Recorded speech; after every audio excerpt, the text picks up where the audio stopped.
Alright, so we're going to talk about a very up and down, very 50-50, very great and not so great episode of SmackDown in a second, but I do have to say, just for a second, I'm going over here doing my thing, there is a pre-show announced for the Royal Rumble. Now, those of you that watch Tackle with myself and Kristen, there was a great debate because Kristen thought that Ambrose Owens, the Last Man Standing match, was on the pre-show. And then later on it was suggested that Del Rio Kalisto was the pre-show. I didn't want either one of those to be on the pre-show because I think they're both worthy of being on the card for sure, especially the Intercontinental match.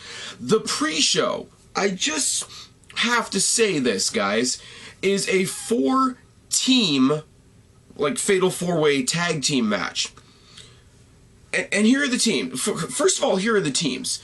The Ascension, the Dudleys, Mark Henry and Jack Swagger, for reasons, and Darren Young, who has a tag team partner in Titus O'Neil, and Damian Sandow. Now, there's a bunch I could say about this. Damian Sandow and Darren Young were rumored to be part of the Social Outcasts before that actually debuted on the roster when it was happening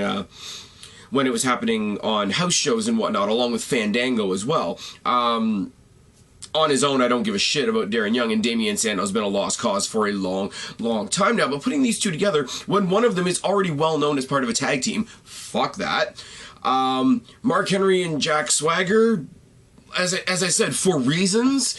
The Ascension, who I loved in NXT, but they've been slaughtered ever since. And the Dudleys, who are going to win this match. Like, is there any question about that? Now, here's my thing. The winner of the two members of the winning team of this match are guaranteed a spot in the Rumble. Now, nowhere in there does it say that the other 3 teams are not in the Royal Rumble. It just says the winning team is guaranteed. So you've got 2 teams that are going to last a night, 1 team that we know is winning, because you know that Bubba Ray and Devon are going to be in the Royal Rumble match. I'm really hoping that that leads to one turning on the other, and the Bully Ray rumors are true, but that's another story for another vid. As much as they're not doing much, I assume the Ascension's going to be in the Royal Rumble anyway. Mark Henry is going to be in the Rumble because he's one of those guys like the Big Show is, like the Great Khali was. Oh my god, it's the Rumble. Oh my god, he's big. How many people is it going to take to throw him over the top rope? So, Swagger, Sandow, and Darren Young are really the losers in this, no matter who wins. And it's going to be the Dudleys, isn't it? You guys know, I defend wrestling more than most people. What the fuck? I'm gonna do the whole musical intro thing, and we're gonna talk about SmackDown, because I've had enough of this already.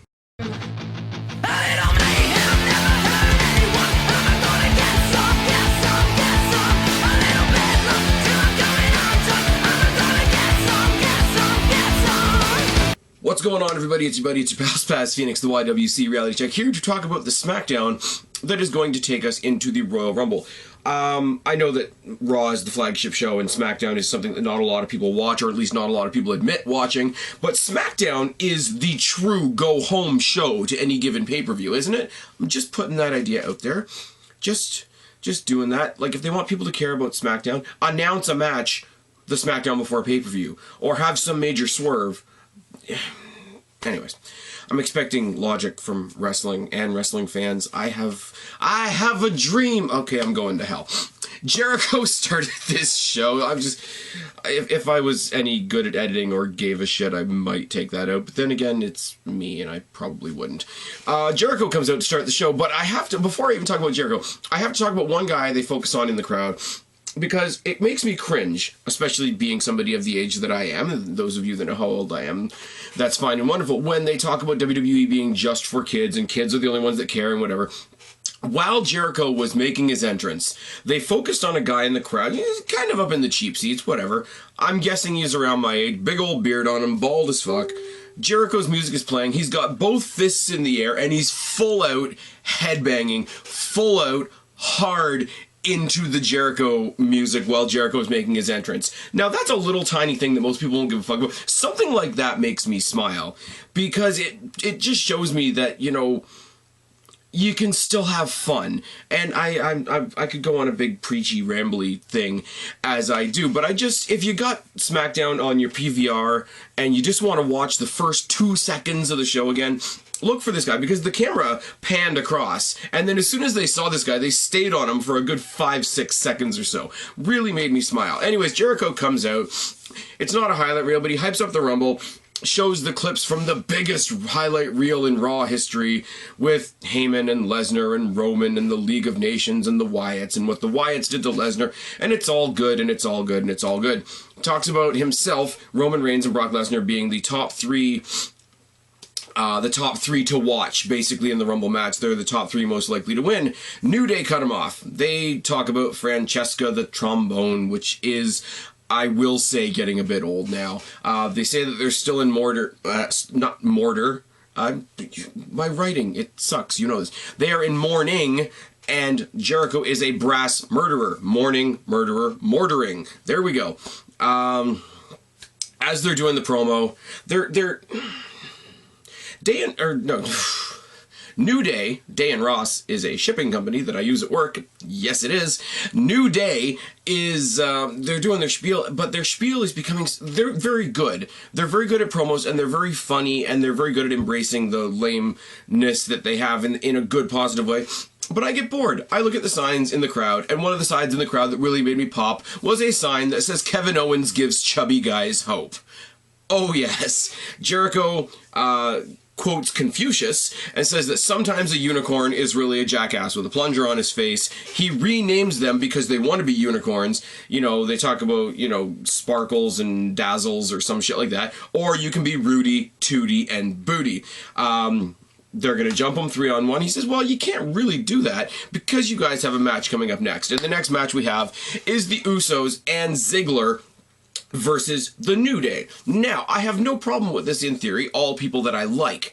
I do like the extra added touch that Ziggler came out painted up like one of the Usos. They tied it in with some like B-roll video package to the live tour that they had done of India. They showed some stuff on Instagram where he had been painted up like an Uso in India, and he got a shout out from The Rock and from the Usos and all that. It's all good. I don't like that somebody as good as Ziggler is, and as good as we all know Ziggler is, and I know we've been saying this for years, he should be doing something, even if it's not anything good, even if it's not a title pitch, even if it's just the rivalry they had him in with Tyler Breeze. They dabbled in the Tyler Breeze rivalry, and they dabbled in having him in between Ambrose and Owens, and neither one of them really came to anything. So now he's being used as the quintessential third man while we progress the Usos and the New Day story, which is fine, and he fits into that perfectly. A bunch of athletic guys in one match. He's playing second fiddle, no pun intended, to the trombone, but he's playing a filler in somebody else's feud when he should have his own. Anyways, the Uso face paint is great. I think it's cool also that not only did he have the Uso face paint, he had Uso face paint in his colors, the pink and the black, and it's all good that way. So Jimmy and Kofi start off, and they trade arm locks. There's a hair takedown by Kofi. There's so many times, and I really wish there was a more proper name for it, where they grab somebody by the head, they either bring them down head first to the mat, where it's a takedown, or they just sort of drive them face first, where it's almost like a face buster, but not even that pretty. So I just have to say something lame, like you guys are used to by now, something to the effect of he threw his head at the ground. Double elbow drop by the Usos, an armbar, a snapmare, and a hair takedown by Jay in one of those anything you can do, I can do better type of scenarios on Woods. Front slam by Jay in a mud hole. Awesome standing drop kick by Ziggler, because that's what we know he does. And a neck breaker to follow that one up. Belly to belly suplex by Big E and a big splash. Knee drop by Kofi Kingston on Ziggler's arm, which I think is kind of cool. You're not going to get the chokehold on, or the sleeper that he does on, and you're not going to be able to pull off the zigzag or the big jumping DDT that he does or whatever if you've got a fucked up arm. I like that. That's a good little thing. Standing dropkick by Woods, again, keeping up that theme of, you know, anything you can do, I can do better, and the heels are obviously going to try and show up the show off. It's good. Kofi off the top, caught by Ziggler's dropkick, because it's a dropkick party at this point. Corner splash, corner dropkick by Jimmy, and clotheslines for Woods, and an uppercut by Kofi Kingston by Jimmy Uso. Send us into the commercial break. Coming back from the commercial break, we see that Ziggler was tackled into the guardrail over the course of the commercial break, and now we've got Big E, the biggest guy in the match, with a abdominal stretch on Jimmy, working the midsection, you know, slapping his ribs to the beat of the New Day Sucks chant, and, you know, driving an elbow, and occasionally one of the other guys would come in and kick him in the midsection, working over the midsection of the High Flyer, which is great. Unicorn Stampede by the New Day on Jimmy. We keep working the midsection. Low corner dropkick by Woods, who rides a headlock for a while. Body avalanche by Big E. Here we go. I love this. Once again, I will say, go back to the tackle preview that Guapo and Kristen and I did. Kristen, at one point, referred to the Usos as the Samoan Hardys. Usos clearly watch my videos because the Usos pull off a whisper in the wind. Makes me smile. Huge, and nobody else cares. Clothesline, splash, neckbreaker by Ziggler. Elbow drop and a famouser by Ziggler. Top rope crossbody by Jay and an uppercut. Samoan drop by Jay on Woods. Super kick by Jimmy on Big E. Insecurity on Jimmy by Jimmy on Kofi. And a triple super kick from Ziggler, Jay, and Jimmy on Woods, who always eats the pin. And the baby faces get the win. Ziggler and Usos get the win. So I guess Ziggler is Dolph Uso for the night. We get, much like we had on Raw, and as I said, sorry I didn't give you guys a Raw review, had personal stuff going on, whatever. We got what we got every year. It's equally lame and kind of nostalgic. The all about the numbers thing, you know, this many pounds of people have competed in the Royal Rumble ever. This many of them have gone on to be champions. This many are in the Hall of Fame, you know, rah. It's good. It's a good little thing. People like throwing around stats. People like throwing around... The video packages are always great in WWE. Let's be real. It's not anything spectacular. It kills the thing went for about 4 minutes. It didn't used to do that, but we had to not only do the by the numbers thing, but then bring it around to the fact that it is for the title, and there's a lot of McMahon Roman Reigns stuff in there as well. Becky Lynch versus Alicia Fox with Charlotte on commentary, obviously, leading up to their match on Sunday. Short match, but again, very, very good. Much like if you watch my NXT review last night, Becky Lynch is getting to the point where she can fight people that I don't care about, like Alicia Fox, and pull out a match that I care about, and I like that a lot. Collar and elbow tie-up and a side headlock by Becky, drop toe hold and stomps by Becky, who tosses Alicia Fox outside the ring immediately. A big boot and a Northern Line suplex on the outside, which looks really nice, by Alicia Fox. A front slam in the ring by Alicia, uppercuts and clotheslines by Becky, followed by her now trademark exploder suplex. High knee by Alicia, but a disarmor by Becky gets the win, and, you know, champion and challenger stare off. Charlotte's sitting there talking shit on commentary. Here's the thing, though. She says that Becky is the villain for wanting to be champion. And she is the champion. So I like, you know, heels have a twisted view on things. Obviously, that's part of being a heel. But even in a twisted view, there has to be logic to it. And as I say, other than Charlotte being baby Flair, she doesn't have a personality, let alone personality enough to put forth a viewpoint on commentary. And the fact that her dad is literally sitting there behind her, prompting her, telling her what to do, and cutting some of the promo for her on commentary doesn't help me give a shit about Charlotte. Miz TV was very predictable. Miz comes out and starts to hype up the Owens-Ambrose match on Sunday. I can speak, I swear. He gets cut off by both of them. They come in, they both talk about the match. At the end of the day, Miz eats both of their finishers because it's what they do with him now, which really pisses me off and is really sad, and I don't know why he's still there, quite frankly. Not in the way that he's useless and they should fire him. I don't know why he has stayed in the role that he's in now. I mean, I guess it's a cushy deal. He hardly ever takes a bump. He takes a finisher a show and goes on his merry way. I guess he's doing stuff on house shows. I just came from one. But it really bothers me. But it is a very paint by numbers for a talk show segment, for a you know, cutting edge peep show highlight reel, Piper's Pit, Miz TV. They're all the same, really. As much as I do like The Miz, as much as I like these guys too, you know what's going to happen before the segment starts. The host is going to talk, going to get cut off by one of the guests. That guest is going to get cut off by the other guest. They're going to talk some shit. They're going to shit on the host. They're going to shit on each other. The heel's going to bail, and we're going to go on Sunday. I do like Dean Ambrose taking a walk around the ring, showing what he plans to do to Owens. He points out that the edge of the ring, for example, is a place where he power bombs his opponents and tries to, you know, take their livelihood away from him. Not only a shout out to what he tried to do to John Cena in his debut, but a shout out to what he did to several people on NXT. Nice little thing there. He's going to put him through the table because that's where this all started. He gets into some more intricate stuff when he says he starts comparing Kevin Owens to a bear, which, like I say, after the chubby sign I saw earlier in the show just made me smile a little bit more. Talks about trapping a bear, trapping his hand in the steps so that after he's trapped he can do whatever he wants. But the steps aren't really attached to the ring. So if you're going to get another weapon, he can pull his hand out and fuck off.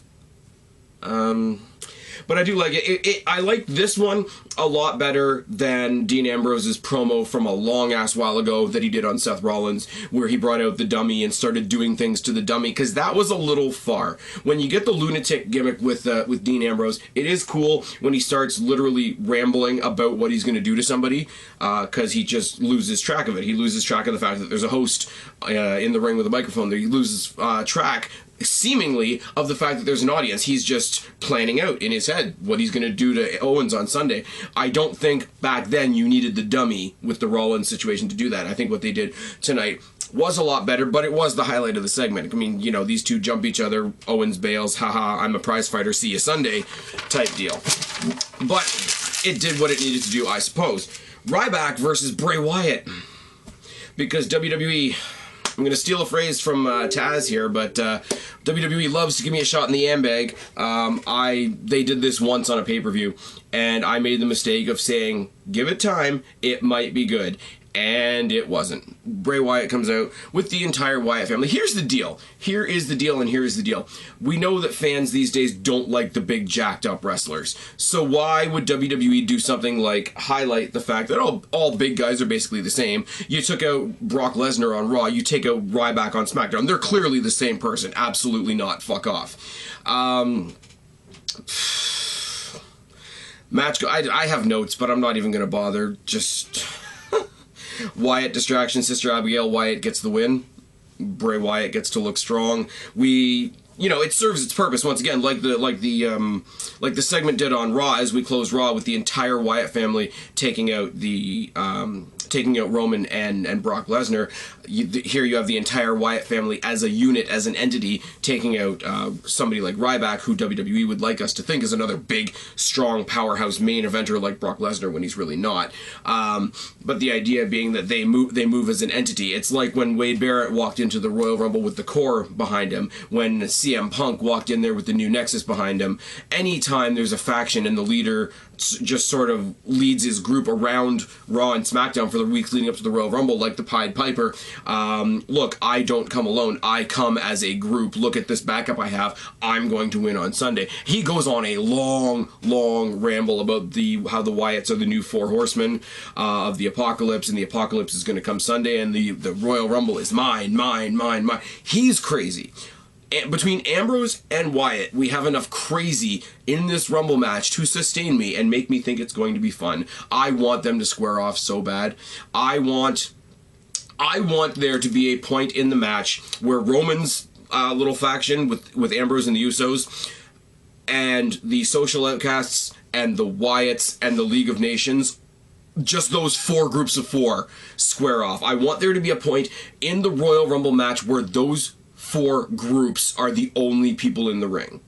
Even if they're not all technically part, even if the leader, if Heath Slater comes out with all the Social Outcasts out there just to have his back, because clearly that would be 16, those four groups would be half of the Royal Rumble. I don't want 16 of the Royal Rumble participants to be that predictable, but I want those four groups, because you can't compare the Wyatts to the Social Outcasts. You can't compare Roman Reigns' group to to the League of Nations. You can't compare the League of Nations to the Social Outcasts, because I really don't care about either as a group, but the Social Outcasts are at least entertaining.